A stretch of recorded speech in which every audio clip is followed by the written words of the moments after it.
Hey guys, so chapter 1018 of One Piece just came out, and well, after the big cliffhanger of last chapter, the whole Gomu no Mi stuff, kind of series breaking stuff there. You'd think maybe I was hoping, maybe this next chapter would maybe elaborate a bit on it, but no, we're getting some sun god stuff.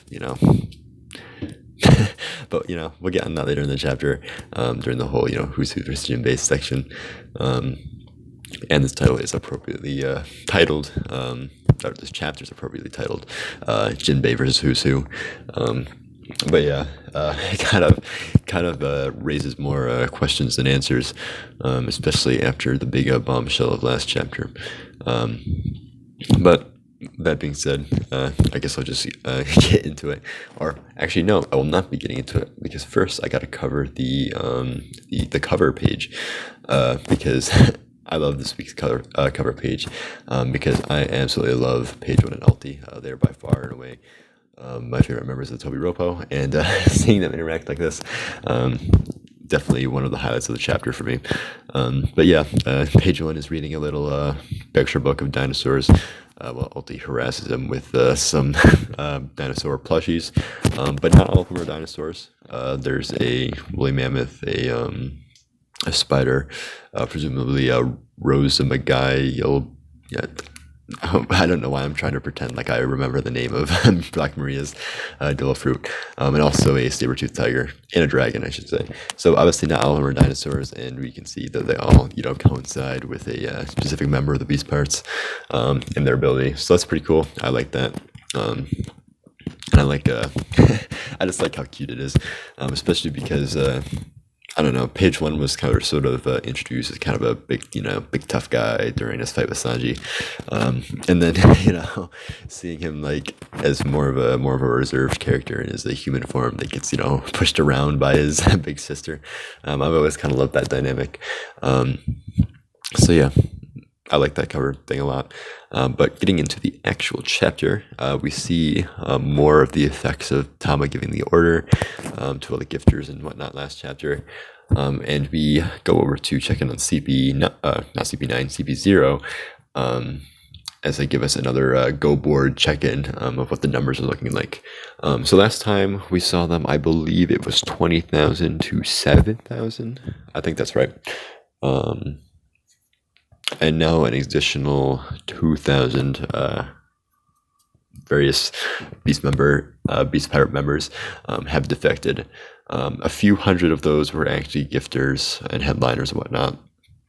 But the vast majority, 2,000 apparently, were actually just various random fighter, like gifters and pleasures of the beast pirates. Presumably, it says like they followed the headliner's lead. So I wonder if they literally just saw like their superiors attacking, the beast pirates, and were just like, oh, well, we're doing this now, and just kind of blindly followed them. Or maybe it's more like because Kaido's whole shtick is that he like crushes pirate crews, and sort of integrates them into his own thing. We know obviously that both Who's Who and Sasuke, I think at the very least those two were both former pirate captains. Drake was also. I don't know if we know any of the other ones, but we also saw various headliners and gifters were also formerly their own pirate captains. So maybe a lot of these fodder characters were formerly part of their crews, these various crews that got integrated into Kaido, and they still more or less kind of have a grudge against them. So now that they're seeing this opportunity to take down Kaido, maybe they're following the headliner's lead and taking that opportunity to go over to the Alliance side. But who can really say for sure? But with that being said, 16,000 versus 9,000.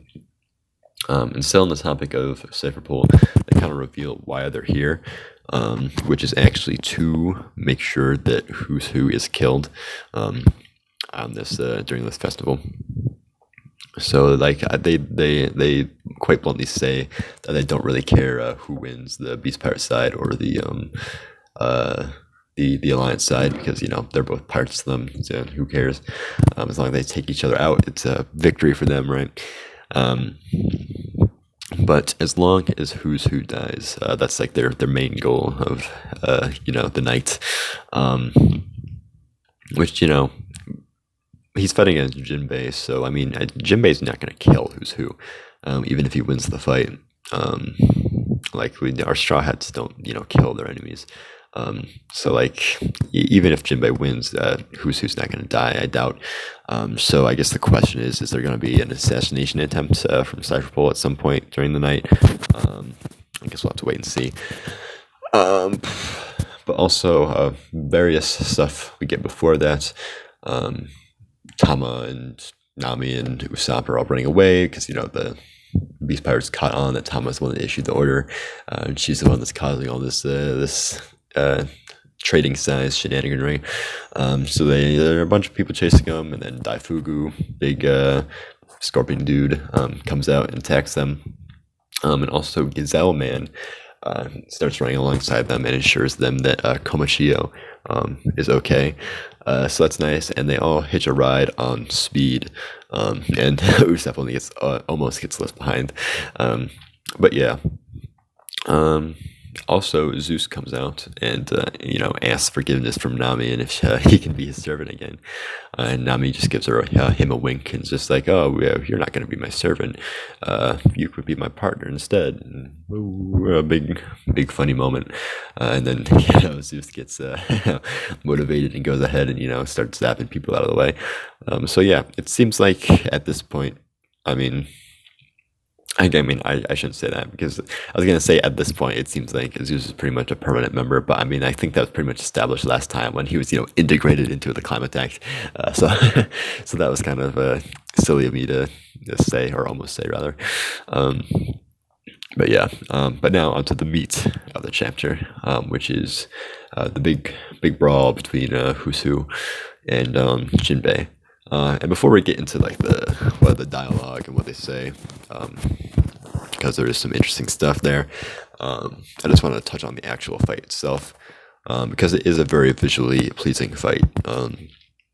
Seeing two like well-established martial arts forms clash, obviously being Rokushiki, which we have yet to see in such prominence since Enies Lobby. Obviously, various members of the Marines and the world government, like Virgo and Kobe, have used it, but I think it's been a while since we've seen it in such prominence. So yeah, that's always a warm welcome. And obviously Fishman Karate, which has been around since Arlong Park. So, seeing these go toe to toe is definitely a very visually interesting thing. But probably the most visually satisfying thing of this fight is seeing Jinbei use full body armament haki, because I just love the visual of full body armament haki. I cannot get enough of it. Ever since Virgo, I think Virgo was the first one to use it. I've always wanted a Straw Hats to be able to use full body armament haki. I know Pika has used it also. I don't know if anybody else, I feel like somebody else has used it. I'm just forgetting. Yeah, I don't know. Either way, Jinbei uses full body armament haki, and it does look pretty cool. So I'm very excited about that. But in any case, Who's Who makes some discriminatory comments about the Fishmen, and also sort of digs at the whole past of Fisher Tiger and the Sun Pirates, which kind of coincides with the stuff we'll talk about next, which kind of rubs Jinbei the wrong way. And Jinbei goes full serious mode, and hits Who's Who square in the face with a big gargoyle tile fist, which I don't know. After he lands the attack, there's like a small panel afterwards where you see Who's Who starting to fall down, and we can't see his face because he's like it's sort of he's leaned back, so like his chest is covering his face. But there's also these like little like black particles and like shards above his face, and I don't know if that's like insinuating that Jinbei cracked the mask with this attack, which I'd be willing to believe because he did land a just giant like attack with a giant shockwave straight to the face. So I don't know, maybe he shattered Who's Who's mask, and we'll get to see big face reveal next chapter. I guess we'll have to wait and see. I don't think who's who is like out for the count or anything. I feel like if it was like he was straight up defeated, we would see a shot of him like laying unconscious or something. Obviously, this is a pretty big attack, but I like to think that this fight is going to go on for a little bit longer. But we'll have to see. Either way, it was pretty cool while it lasted, even if this is the end of the fight. But anyway, time to get into the juicy stuff. So who's who? Well, first we do get a little bit more information about the whole Gomu no Mi situation. He says that his grudge isn't so much against Luffy as it is against Red Hair Shanks. And seeing that Luffy has both the hat and the fruit now, it has kind of rubbed off a bit on him. But that's pretty much all we get in continuation from the last bit. However, we do get a bit of insight about who's time in prison. And he recounts a time when like a guard or another prisoner or something told him a story about a sun god named Nika, which is kind of important. And this sun god was, prophesied to free the slaves or to free the prisoners and whatnot. The specific terminology uses slaves, or well, this isn't the official translation that I'm using. That obviously doesn't come out till Sunday, so I guess maybe you should wait till that before I read too much into that. But the fact that they use specifically the terminology slaves makes me think that Who's Who was probably imprisoned in Marijoa, not Impel Down, which I kind of figured because obviously Who's Who escaped from wherever he was held, and we know that the only escapee from Impel Down's history has been Golden Lion Shiki. Actually, that's not true. That's the only known escapee. Prior to the whole Impel Down breakout that Luffy had, obviously that's multiple people broke out that one. But before that, the only escapee was Shiki.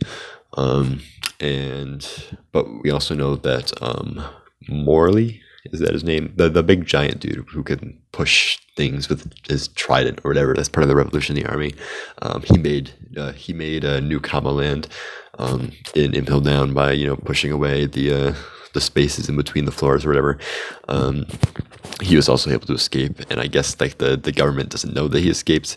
I guess he was the first incidence of the whole like spiriting away thing or whatever it's called, which makes me wonder if they like don't know that Morley exists right now. I mean, that actually is a good question because I'm getting way off talking about Morley. He doesn't even appear in this chapter, but he isn't counted as one of the people that escaped, and yet he's fully active in the modern day. So like, do they know that he's there? I guess not, because that would mean that they know he escapes, and that would be two people that escaped prior to the Impel Down incident. But I don't know. That's kind of a big side tangent. In any case, this sun god Nika.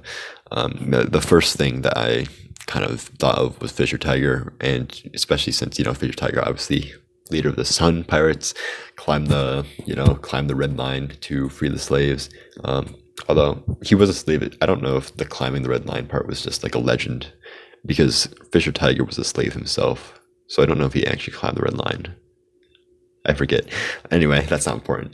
That was the first impression I got. But that doesn't really line up, because the whole incident with him getting imprisoned, with Who's Who getting imprisoned, happened around 12 years ago. And I think the Fisher Tiger thing happened more than 12 years ago. It had to have, because Jinbe became a warlord 12 or 11 years ago. And obviously the Sun Pirates were, a thing for at least a few years, I'm pretty sure. So it would have happened to have happened a few years before Who's Who actually got imprisoned. So I guess it wouldn't make sense if it was Fisher Tiger. So the obvious answer is that, Luffy, tying more into like, we've been getting drip fed more and more stuff related to Joy Boy, with the whole like devil fruit thing. It seems more and more like Luffy is, fulfilling some sort of prophesized role. And now the sun god Nika And obviously with the whole, motif of the dawn being a prominent thing, the Straw Hats are going to be the one that bring the dawn. The Minks are, particularly Pedro and like Cat Viper, are waiting for the dawn. The whole, like the sun is just like, I guess in general, been a big important thing, or big important symbol of what the Straw Hats are eventually going to do. That they're going to bring the dawn, or Luffy is going to bring the dawn. Even in Wano, you are the moon unaware of the dawn. They're going to the Nine Shadows, or whatever, are going to make Kaido and Orochi know the brilliance of the dawn. So the sun is pretty important. The sun is pretty much the symbol of, I don't know, the freedom of whatever oppressive forces are acting in this world, whether it be, Kaido, Orochi, and Wano, or, the world government as a whole. The sun is pretty important. So I guess this whole Sun God Nika thing is just going to be another, I guess, kind of title tacked on to Luffy's various things going on. So yeah, I mean, that's just more lore, I guess, and building up of this whole theme, which I'm here for. What else is there? More like, I'm trying to think of more like sun related stuff. I guess I just recently reread Alabasta, and there's this whole scene, where Vivi is giving the whole speech just before the fist in the air thing, where they say goodbye. And, the symbol on the right arm's the symbol of our friendship, that whole thing. And she talks about how like the Straw Hats was like a ship sailing through the darkness, and they say, "Hey, can't you see that light?" or whatever. So like even back then, the Straw Hats were depicted as bringing the light through the darkness. So I mean, yeah, that's kind of the sun, I guess, in general is sort of important imagery. Elbaf. Elbaf was another one. Elbaf literally prays to in the Big Mom flashback. We got the whole thing. The whole Big Mom flashback was set around the winter solstice, where they had this whole festival praying to the sun god, or whatever. So that's another instance where the sun was important. The fishermen wanted to go to the sun as they were under water or whatever. They were, actually, hidden from the sun, and they wanted to get to the surface and get to the sun. The sun in general has just been the image of freedom, I guess, and particularly through the dawn. I guess that sort of terminology has just been thrown around a lot lately. So Sun God Nika is just kind of adding on to that. So yeah, I guess that's kind of important. I don't really have much else to say on that. But yeah, with that being said, I guess I don't really have anything else to say on this chapter. So, see ya.